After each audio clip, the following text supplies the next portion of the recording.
Este es un programa de Enquiridion, la segunda venida de Cristo.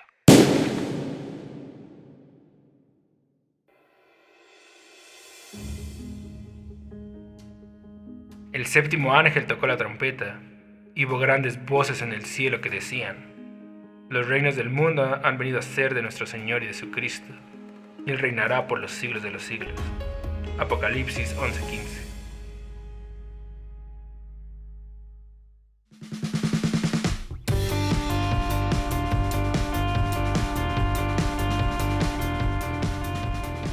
Hola amigos, bienvenidos a este nuevo episodio de La Segunda Venida de Cristo. Este es el último episodio de esta temporada, y en esta temporada hemos visto el por qué esperar este día con gran ansias, cómo los muertos en Cristo serán resucitados y cómo nuestro cuerpo será transformado. Pero ahora veremos cuándo sucederá todo esto. En la próxima temporada veremos qué habla el Señor acerca de su visitación y también a qué va a venir el Señor Jesús a la tierra por segunda vez.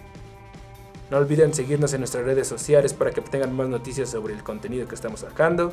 También no olviden visitar nuestra página de Patreon por si quieren apoyar y ser parte de este proyecto.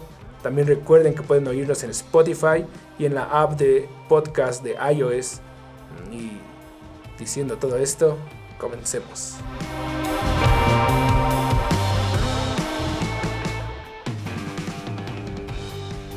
Cuando se habla de la segunda venida de Cristo, casi siempre salen muchas posturas, corrientes teológicas e interpretaciones.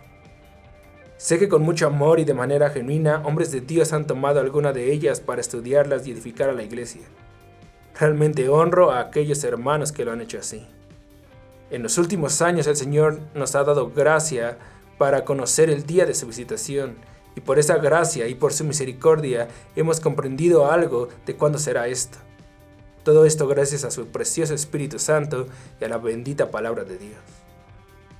En este episodio veremos algunas citas claves que dejó el Señor Jesucristo en los Evangelios acerca de este día. Inmediatamente después de la tribulación de aquellos días, el sol se oscurecerá y la luna no dará su resplandor, y las estrellas caerán del cielo, y las potencias de los cielos serán conmovidas. Entonces aparecerá la señal del Hijo del Hombre en el cielo, y entonces lamentarán todas las tribus de la tierra, y verán al Hijo del Hombre viniendo sobre las nubes del cielo con poder y gran gloria.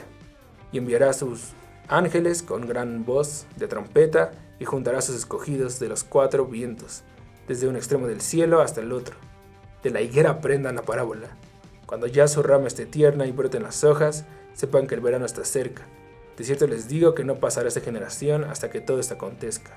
El cielo y la tierra pasarán, pero mis palabras no pasarán. Pero el día y la hora nadie sabe, ni aun los ángeles de los cielos, sino solo mi Padre. Mas como en los días de Noé, así será la venida del Hijo del Hombre. Porque como en los días antes del diluvio estaban comiendo y viviendo y casándose y dándose en casamiento, hasta el día en que Noé entró en el arca, y no entendieron hasta que vino el diluvio y se los llevó a todos. Así será también la venida del Hijo del Hombre. Así también ustedes, cuando ven estas cosas, conozcan que está a las puertas. Hermanos, el entender los tiempos en los que estamos viviendo y entender el día de la visitación de nuestro Señor no es una opción, es una obligación, es algo que el cristiano debe de saber. Estamos en los últimos tiempos y debemos entender los tiempos en los que estamos viviendo, porque el Señor Jesucristo viene pronto. A la realidad acabamos de leer que nadie sabe el día y la hora exacto y solo el Padre es el que tiene como esa información, pero por medio de la palabra y del Espíritu del Señor nos dejó pistas para entender cuándo va a ser el día de su regreso. Y no solo eso, creo firmemente que hay una generación que va a saber el día y la hora de cuándo va a venir el Señor Jesucristo. Entonces el Señor habló de pistas, habló de cosas que van a estar sucediendo antes de su regreso, como los juicios de Dios sobre la tierra. Por ejemplo, el sol y la luna se oscurecen, las estrellas caen, los cielos son conmovidos, y eso es algo que profetizaron los profetas como Joel, como Isaías, como Sofonías, como Abdías. También vemos que a Daniel es esencial leer el libro de Daniel para entender el día de la visitación del Señor Jesucristo. También vemos que será como en los días de Noé, que se bebían, comían, se casaban y se daban en casamiento, o algo como lo que estamos viviendo ahora, que a lo malo lo llaman bueno y a lo bueno malo. Tenemos que entender el tiempo en el que estamos viviendo, según la palabra de Dios, según su espíritu, obviamente en comunión, en la intimidad, pero también en la reunión de iglesia, en los tiempos de oración, cantando la palabra, indagando, estudiando, meditando, porque el Señor requiere que su iglesia esté lista para su regreso y requiere que seamos entendidos en los tiempos. Entonces Pedro le dijo: Señor, ¿dices esta parábola a nosotros o también a todos? Y el Señor dijo: ¿Quién es el mayordomo fiel y prudente, el cual su Señor pondrá sobre su casa para que a tiempo les dé su ración? Bienaventurado el siervo que al cual cuando su Señor venga le haya haciendo así. En verdad les digo que le pondrá sobre todos sus bienes. Mas si su siervo dijera en su corazón: mi Señor tarda en venir, y comenzar a golpear a los criados y a las criadas, y a comer y a beber y a embriagarse, vendrá el Señor de aquel siervo en el día que él no espera y a la hora que no sabe, y le castigará duramente, y le pondrá con los infieles. Aquel siervo que, conociendo la voluntad de su Señor, no se preparó ni hizo conforme a su voluntad, recibirá muchos azotes. Mas el que sin conocerla hizo cosas dignas de azotes será azotado poco. Porque a todo aquel a quien se haya dado mucho, mucho se le demandará, y al que mucho se le haya confiado, más se le pedirá. Hermanos, aquí podemos ver otra cita trascendental de por qué debemos conocer el día de la visitación. El Señor Jesucristo pone a la iglesia como siervos o como mayordomos de su casa, que administran los bienes del Señor hasta que Él venga. Hay dos tipos de mayordomos: el mayordomo fiel y prudente y el mayordomo infiel. El mayordomo infiel es aquel que es indiferente a la venida del Señor, que no lo espera, y como no lo espera o es indiferente, tiene una actitud en su corazón alejada de esto. Vive para él mismo, vive para este mundo, vive para un renombre, vive para satisfacer sus placeres, tal como los que viven para este mundo. Por eso el Señor Jesús asemeja que serían como los días de Noé. Hermanos, a causa de esto el amor de muchos se enfriará, porque se aumentará la maldad a tal forma que va a ser muy fácil pecar. Y como el mundo va a tener enajenado a muchos que no se consagraron o no se prepararon desde antes, van a ser indiferentes a la venida de su Señor.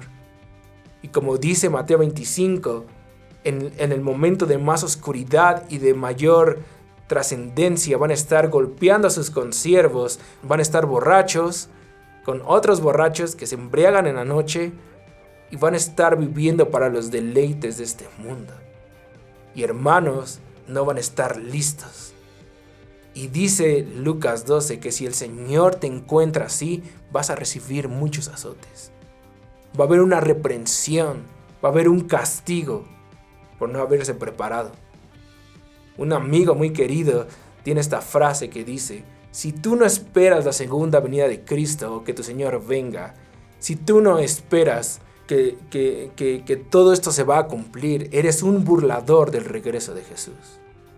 Sin embargo, están los siervos prudentes, fieles, que indagan en las Escrituras, que edifican a la iglesia, que se preocupan por el corazón de su Señor, que se preocupan por lo que está pasando en el mundo, en el aspecto de entender los tiempos, que indagan en las Escrituras, que indagan en la intimidad, que indagan en las reuniones de iglesia, que viven para el Señor, que se santifican, que temen a Dios. Estos hombres, si su Señor viene y les halla haciendo así, dice que les va a poner sobre todos sus bienes. Tendrán recompensa. Mientras los siervos infieles serán azotados, los siervos fieles serán galardonados, premiados. Hermanos, tenemos que entender esto. No es como cualquier cosa, no es como un tema. Ningún tema de la Biblia es como cualquier tema.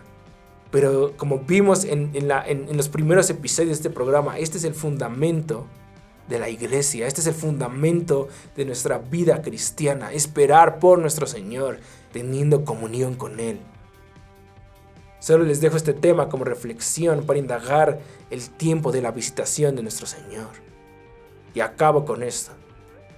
Cuando en las vísperas de que el Señor Jesús naciera, venía la historia bíblica de 400 años de silencio de Dios. Desde el profeta Malaquías pasaron 400 años hasta que un ángel se le mostró a María. Bueno, y obviamente empezó con Zacarías en el templo y después a María. Y sabemos la historia de eso. El ángel se le presenta primero a Zacarías, le habla del Juan el Bautista, pero después el mismo ángel, que es Gabriel, se le presenta a María y es cuando le habla de que iba a tener un hijo, que se va a llamar Jesús, que iba a ser el Redentor de Israel, que se iba a sentar sobre el trono de David, y empieza a hablar de la profecía del capítulo 7 y del capítulo 9 de Isaías.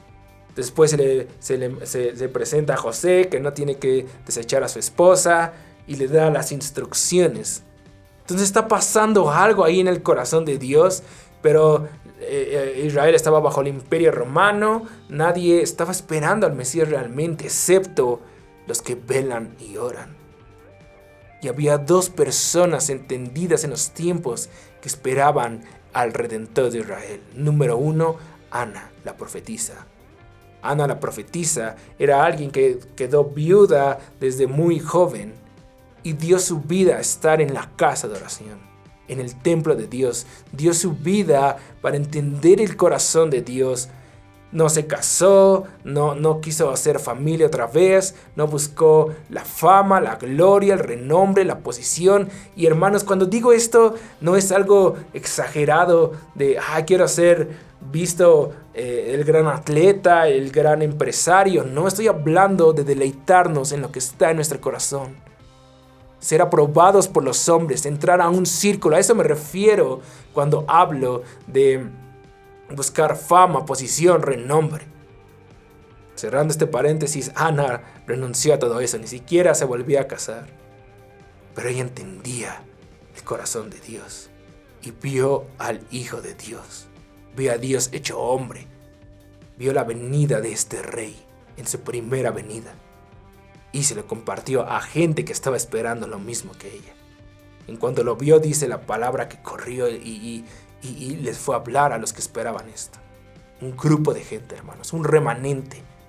Bíblicamente el Señor usa remanentes, pero eso será otra historia. Y número 2, Simeón. Simeón anhelaba la redención de Israel porque conocía el corazón de Dios. Simeón era alguien justo. No se nombra mucho de él, pero lo que se nombra es que tuvo al Hijo de Dios en manos y dijo esta frase increíble: mis ojos han visto al Redentor de Israel, ahora puedes despedir a tu siervo en paz, porque Simeón ya era anciano. Pero vivió para esto. Hermanos, la iglesia requiere de gente como Simeón o como Ana, que se la viven en la intimidad, que se la viven en la casa de oración, porque esperan la redención de Israel, pero también esperan la redención de sus almas, espera la manifestación de su salvación. Hermanos, va a haber gente, un remanente, que no se va a contaminar con este mundo, que no va a tener renombre, posición, no va a buscar gloria, fama ni comodidad. Esos hombres son los que van a esperar la segunda venida de Cristo. Espero que esto les anime. Con esto acabamos esta primera temporada y en el próximo año, a mediados de enero, vamos a empezar con la segunda temporada de la segunda venida de Cristo. Y como les decía, vamos a ver versículos fundamentales, trascendentales, que nos van a hablar de este día, cuándo será y a qué vendrá el Señor Jesucristo. Muchas gracias por escucharnos y por compartir este podcast. Dios les bendiga.